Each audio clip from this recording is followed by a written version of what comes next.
I want to begin by saying thank you to Pastor Halfhill for the opportunity to share with you this morning.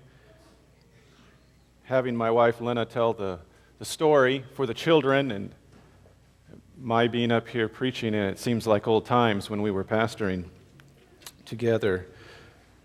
Just several years ago, the staff at Union College invited us to come and teach and be a part of the religion faculty. So we've transitioned from the pastorate into the classroom, and yet our heart is very much in the local church, because that is where ministry happens.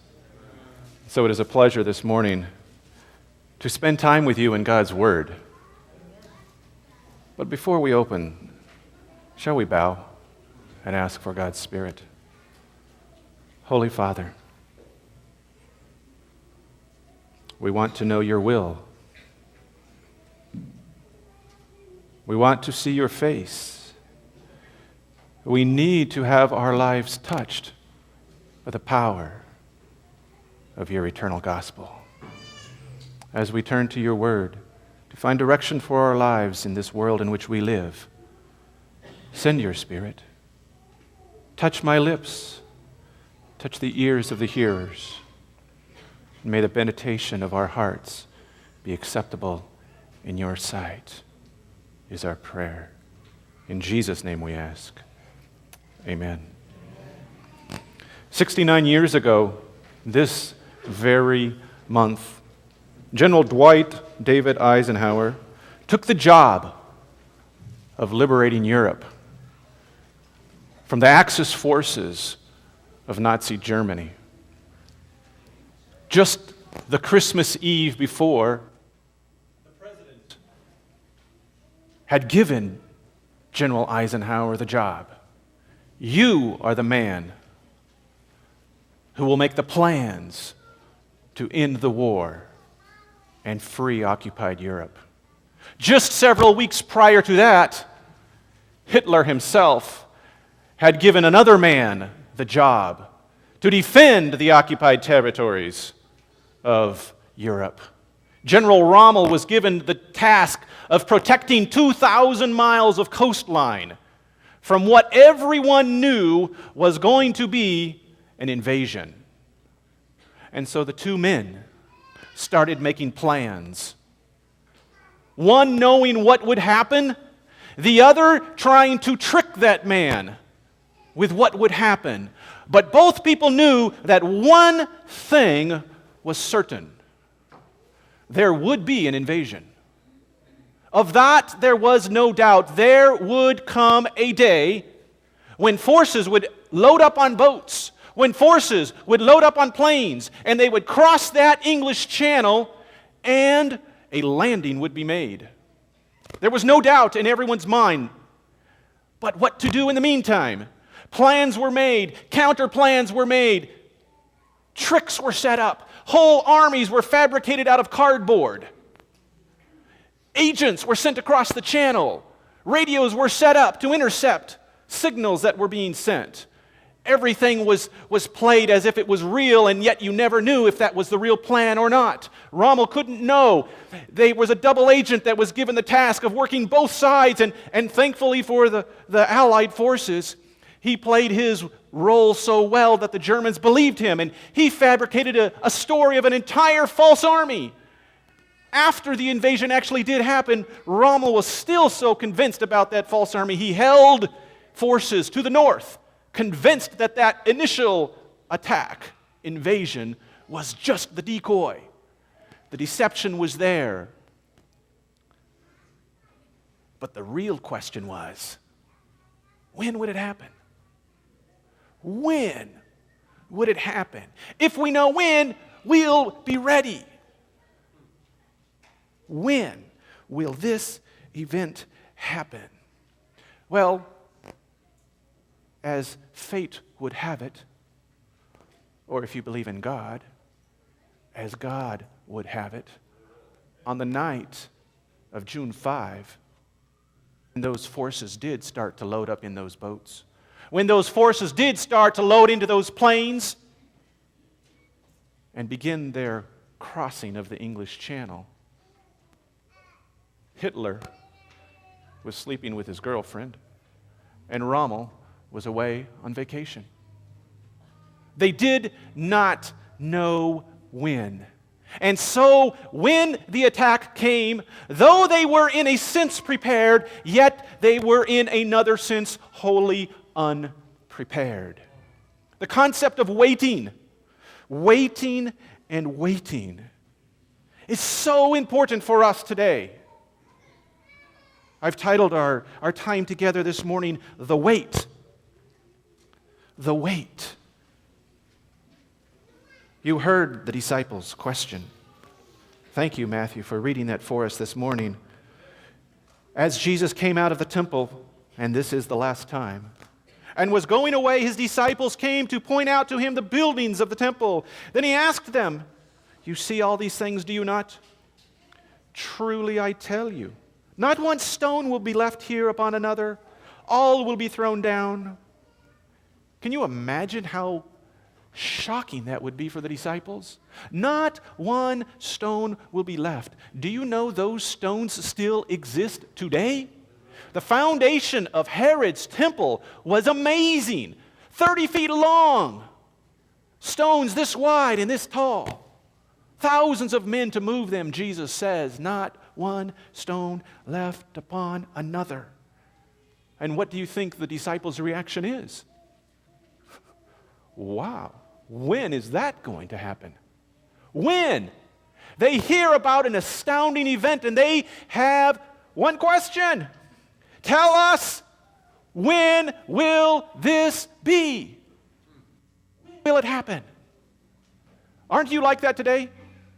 Anybody had some amazing event planned?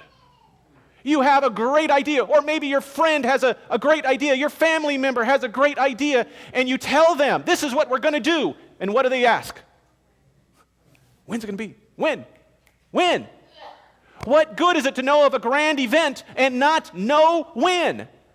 It seems to us to be a no-brainer that you cannot have plans for anything major if you don't know when. The disciples asked the question, when?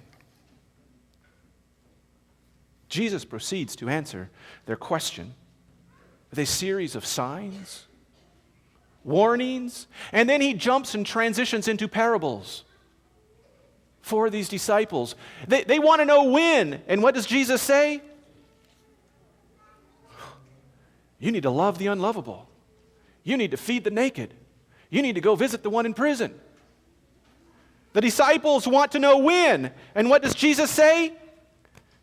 Invest your talents. Don't leave one stone unturned with what God has given you to work for His kingdom. They want to know when.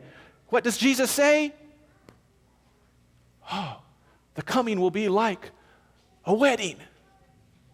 A bridegroom is late. And those who are waiting to accompany him, the virgins, when is he coming? When is he coming? Jesus doesn't answer when. He says, oh, they weren't ready. You know the parables, right? Matthew 25. Jesus is answering this when. The disciples want to know when, and he answers with feed the homeless, clothe the naked, use your talents for Jesus, have your oil ready. But he never says when. Our verse today, that becomes the focus of our time this morning, is right in the middle between Jesus' discussions of signs and Jesus' recording of these parables to his disciples. And he says these astounding words, but about that day and hour, no one knows. Matthew, chapter 24, verse 36. Jesus reveals to us that when Jesus will come is the biggest secret in the entire universe. You see, when Jesus was ready to come the first time, angels were sent Prophecies were given. Visions were placed in people's minds. Words were written. This is the time. And so Paul can say, in the fullness of time, God sent forth his Son, born of a woman. But the second time, the disciples want to know when, and Jesus says, care for the needy, clothe the sick, use your talents for the kingdom. Don't forget that you will have to wait. Don't let your oil go out. The disciples want to know when, and Jesus says, sorry.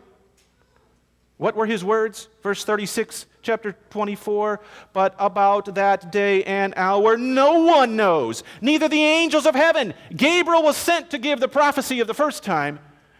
Jesus says the second time, Gabriel doesn't even know. The angels of heaven do not know. Some versions of the Bible even add, not even the Son, but the Father alone. The question then comes to us today. Why? Why does Jesus say, you can't know when I am coming back? You cannot know when the Son of Man will return. I will give no prophecy. Angels will give no messages. No one can know. Before we answer that question or seek to find something in the text, I want you to reflect on the fact that there are two things that our short little verse here does tell us. And that is, first of all, we don't know. We must accept that fact. We do not know. Not properly interpreting that verse was the source of the Millerite disappointment.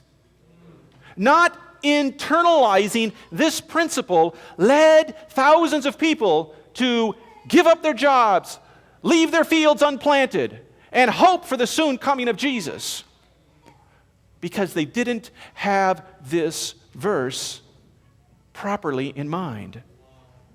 So we don't know. We don't know. That's the first thing the verse tells us, but it tells us something else. And sometimes we forget this, and that is, while we don't know, there is somebody who does. Okay? There is somebody who knows right now when Jesus will come back. There is somebody who knew 2,000 years ago when Jesus would come back. And sometimes we look at our world and we think, what is happening? Where is God? Does he not know how bad things are? And then we look at ourselves and we say, wow, I need to get ready. I'm not doing enough. Let me get involved. Maybe if I get involved, then Jesus will come quicker. What does Jesus say? Somebody knows the day. Somebody knows. If somebody knows, tell me, is it changing? No. Jesus says somebody knows that day and hour. Somebody knows. That means what you and I do will not make a difference on that day. We will be able to participate, and I will talk about that because I know you may be a little uncomfortable with believing that what I do doesn't change. But let me remind you what Jesus said this final week of his life on earth. What does he tell the priests and rulers when they tell him, make the people be quiet? Jesus says, if they're quiet, the rocks will cry out. Jesus tells the Israelites, if you fail to be Abraham's seed, I'll raise up children of Abraham from these stones. All right? God is not sitting around twiddling his thumbs saying, when will my people get it right? You know, I'm just so tired of sitting here in heaven. I'd like to come back, but my people won't do anything. Let me tell you, God has a plan. God has a plan that was made from the foundation of the world, and Jesus here before the cross says, there is a day when I will return, and somebody knows when it is. That's the Father. There is a day. but you can't know it. You can't know it. There is a day that is set, but I'm sorry, I cannot tell you. The angels don't even get to know. Father alone knows, and so we return to our question, why? Why is it that the date is set, that the Father knows, and yet He turns to us and says, you can't know. You cannot know. Don't you understand? It will destroy you if you know. He doesn't add that, but if we start to look and probe, we can realize there must be something very powerful in knowing the date. It must have a negative impact on my relationship with God if I know the date. Because if it was good for me, the Father withholds nothing good. He has withheld this, though. He has said, you cannot know. So we know it must be for our good. It must be for our good. I offer up 2 points. 2 points for why Jesus says you cannot know. Point number 1 is it makes it harder to join. Now, you may respond and say, well, that seems a little bit counterintuitive. Aren't we trying to get people to join? Why would Jesus and God the Father have a plan that made it more difficult to join? Well, turn your minds back again to the beginnings of our Adventist church. And 1844 and the Millerite experience that led up to that in the preceding years to 1844. What happened as people started to hear this truth that Jesus was coming again? Get your lives ready because Jesus is coming. He's coming. And at first the time frame was just 1843 to 1844. And then as they got closer, they started to pin it down even into a narrower time frame. And it finally got to the end when they said, this is it, October 22, 1844. Jesus will show up in the clouds of glory. Did people respond? You better believe it. Don't you want to be saved? Amen. Yeah, people heard the message. Jesus is coming soon, and thousands responded. They gave their lives. They quit planting their farms. They quit their jobs. They preached the message. Jesus is coming soon. And then something quite strange happened. He didn't show up. What happened to those thousands of people who had responded to the call that Jesus was coming soon, and then He didn't show up? How true was their faith? How strong was their hope? Within a few days, the movement was shattered. And our church grew up from a handful of people. I could take just the first couple of rows here, and you would be the beginnings of the Seventh-day Adventist Church, of what was left of the people who had the fervent hope that Jesus was coming soon.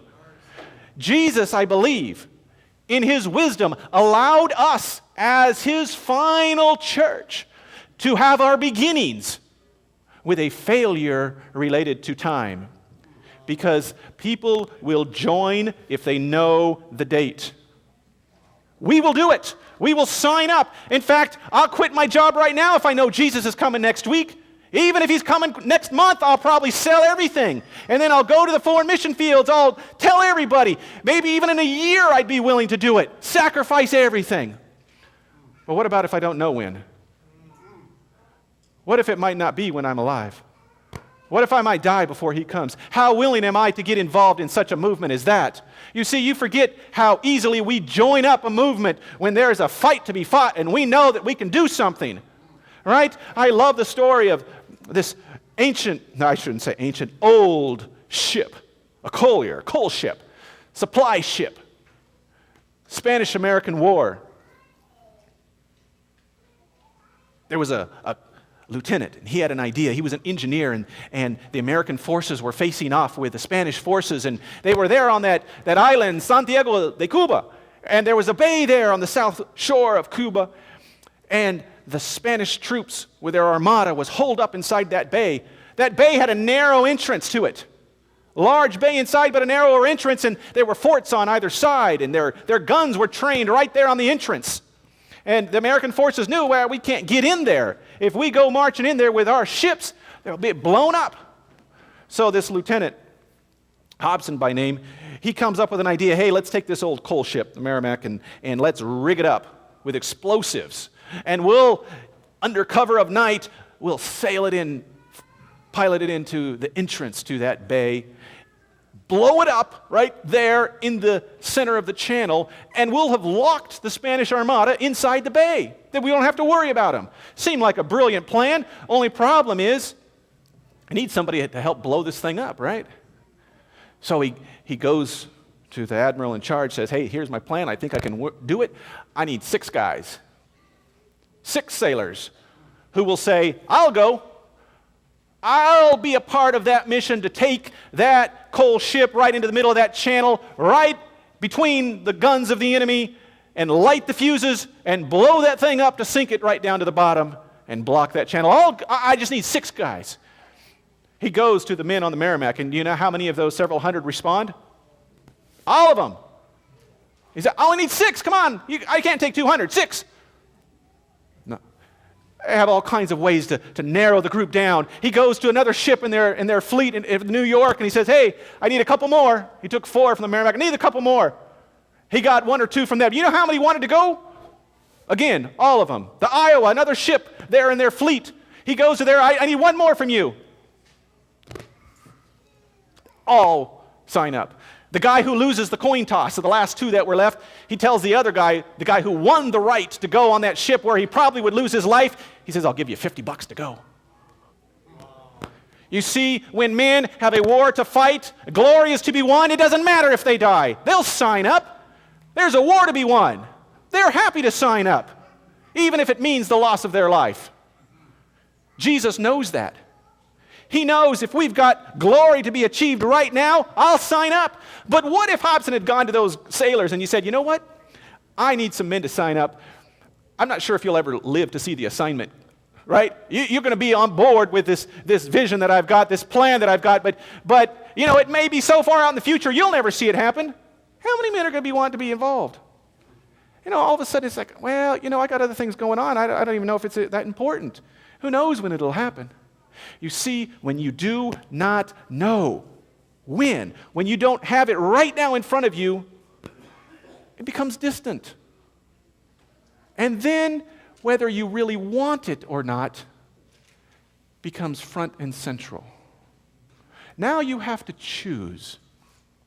Will I join the cause when I might not even see it happen? When I might not even live to the fulfillment? Am I really ready to give my life for something, invest in it, and then go to the grave? Hey, did you read the words of our hymn this morning? Oh, brother, be faithful. Soon Jesus will come. Who wrote those words? Uriah Smith. Did you note the date for his death? 1903. More than 100 years ago. Will you sign up when you may not see the mission take place?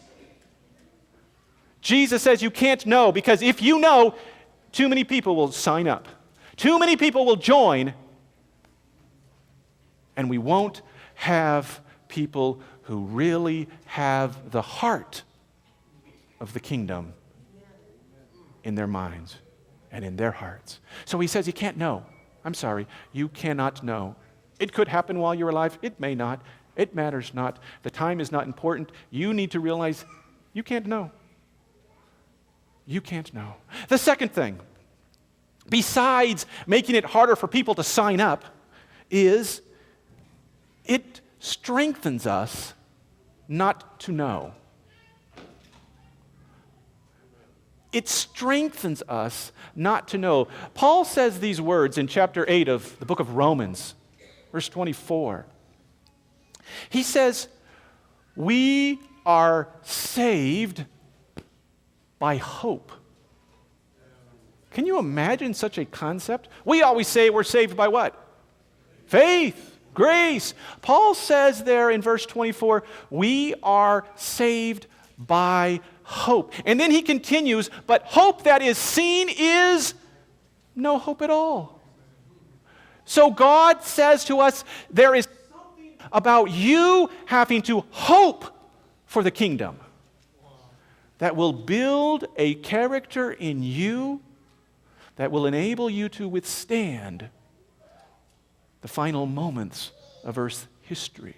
Ellen White talks about it. She talks how they, in the early Advent movement, had expected that Jesus would soon come after 844, and then she explains there in Spiritual Gifts, Volume 2, that if Jesus had come right away, there would not have been time for the development of their character. You see, character development takes time. It takes time. You have to say, I love you, Jesus, when you're 5. You have to say, I love you, Jesus, when you're 15. And I love you, Jesus, when you're 25. And still, when you're 55, 65, and 75, there is a growth, and you know it, right? You that have been in the church a long time, you know what I'm talking about. You know how your faith is strengthened over the years as you maintain that faith, as you hold it in the midst of awful trials of life. You know how it strengthens your character, draws you closer to God when you have to wait and you wonder and you cry out with the saints under the altar, how long? How long? And yet there is something in that cry that makes you stronger, that increases your hope. And Paul says, by this hope we are saved. 2 things. It makes it more difficult to join, and it strengthens the character of those who do. I leave you with one story. Billy Harris was that pilot's name. Graduated from a high school, early 40s of the 20th century. Had no thoughts of becoming a pilot, but there was a war going on. And in order for a war to take place, lives are needed. And so young Billy's number was drawn, and he was assigned to the Air Cadets. Learned to fly there in Oklahoma. For special training down to Florida. A U-boat sunk a ship full of pilots, and so he was rushed out of his aviator's training and sent over to England. Prepare for the invasion to liberate Europe. He's part of the invasion. He starts flying. Instead of the bombing runs that he had been flying earlier in his P-51, he starts flying strafing runs as the troops are making their way up from that Normandy beach and into the inland and pressing towards Paris and then up towards Germany. During one of those runs, just a few weeks after that June 6th morning of the invasion, Billy's plane goes down.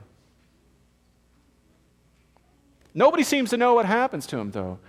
You see, before he had shipped out, he had hurried back home to Oklahoma to marry his high school sweetheart. They have a couple weeks together, and then he's gone. And she sits at home. Finally, sometime after his disappearance, she gets a notification from the Army, your husband's missing in action. We don't know if he's dead. We don't know if he's alive. We don't know what happened at all. We just don't know. Well, what is a young bride to do? Wait. She has no choice. Wait. The waiting turns from weeks to months. And the end of the war then comes. And still, she waits. The Army has nothing to say. We don't know. He's missing in action. Years turn into decades. She decides, I made a vow. I made a promise. Till death do us part. I don't know what happened to my Billy. And so Peggy waits. And she waits. Finally, 21st century dawns, and her cousin, he says, this is just crazy. How is it that nobody knows what happened to this young man? And so he writes a letter to the war archives. And what do you know? He gets a reply for them. Oh, yes, Billy Harris is buried right here in the Normandy American Cemetery and Memorial on such and such a row and such an aisle. Takes the letter to Billy's wife and says, here it is. He was killed. And here's where he's buried. This is in 2005. She had just prior to that written to her senator to ask, can you find out what happened to my husband? He's listed as missing in action. The government official writes back, we have no additional information. They didn't know. And so she waited, and she waited, and she waited. And she finally finds out as an older lady, my husband was killed in that war. But that's not the end of the story. You see, because when she found out that her husband was alive, do you know what she wanted? Or not, excuse me, not alive, but had died. You know what she wanted? She wanted to go see the grave. She wanted to visit the cemetery where her husband had been buried all these years that she had been waiting for. She goes there. As the last surviving widow, they hadn't had a visitor from a surviving widow in years. From that war to the people buried in that cemetery. And she goes. She gets there. Do you know what she finds? The grave is decorated. Who's decorating my husband's grave? I didn't even know he was dead, and somebody has been decorating his grave. Do you know what she finds out? There's a little village there in northern France. Levant is the name. And Billy's plane went down right over that village. And with the last ounce of strength in his life, he managed to maneuver that plane away from the buildings that were in the center of the village and hit the trees right on the edge of that village. There was a young boy in that village who ran over to the aircraft and was with Billy when he died. The members, citizens of that town, took his body. They buried it in their local cemetery. The war was over, and people finally found out who he was. They took him to the cemetery there at Normandy above Omaha Beach, and they buried him in the Canadian section because his middle initial was D, and then Harris, and the Frenchman thought he must be Canadian with the last name of de Harris. Nobody knew. She finds out that village 3 times a year has a parade. And they march down a street by the name of Billy Harris Place. And they lay flowers at their World War II memorial, and they read the citation, and when they come to his name, the townsfolk's eyes well up in tears. Because this man had used his last drops of blood to avoid their houses. When he was moved over to the Normandy cemetery, they still would go every year and put flowers on his grave. They assumed he had no family because no family showed up.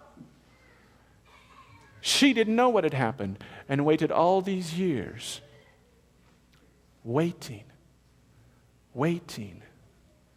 and still waiting. When her hope seemed like there was no hope at all, she found out that her Billy was a hero.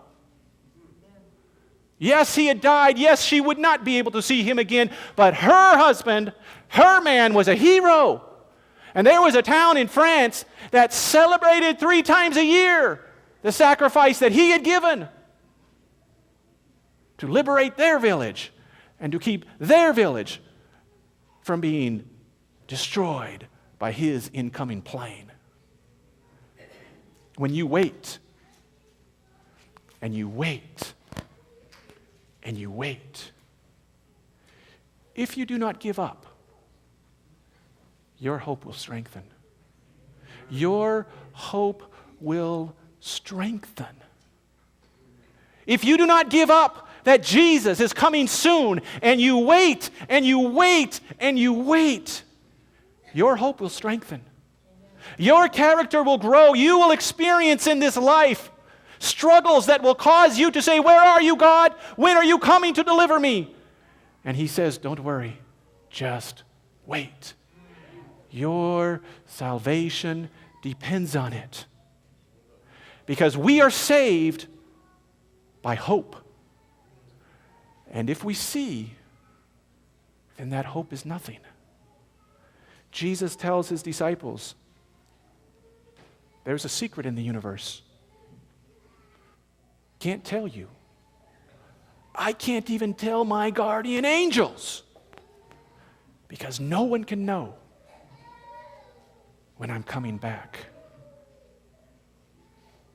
No one can know when that day or that hour shall arrive because your salvation, your very salvation depends upon it. We have this hope that burns within our hearts, hope in the coming of the Lord. I love the words of that ancient prophet, Isaiah, looking forward to the end. He utters these words, "Lo, this is our God. We have waited for him."